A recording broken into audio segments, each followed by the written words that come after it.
Yan guys, syempre ang ating recipe, yung seafood mix, bawang, sibuyas, tsaka chicharon.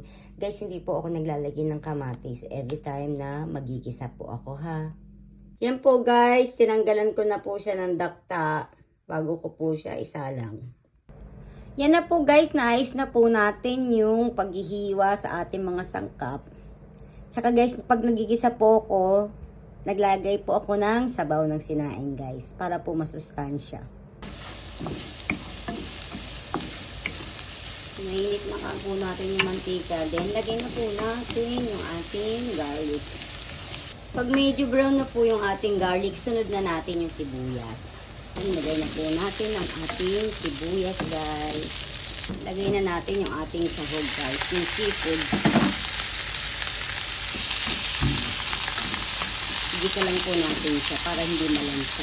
Panin po natin muna siya, guys. Ayan guys, nausap na siya. Haluin po natin siya.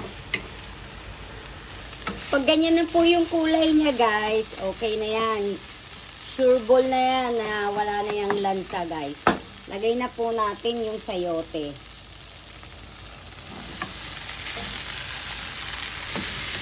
Halu-haluin lang po natin siya guys. Nagpalit na ako ng sandok. Yung kanina kasi pang ano lang yan, pang gisa. Ito kasi lalagyan na po natin siya ng sabaw ng sinaing. Lagay na po natin yung sabaw ng sinaing guys. Then lagay na rin po natin yung chicharon. Lagay na rin po natin yung patis.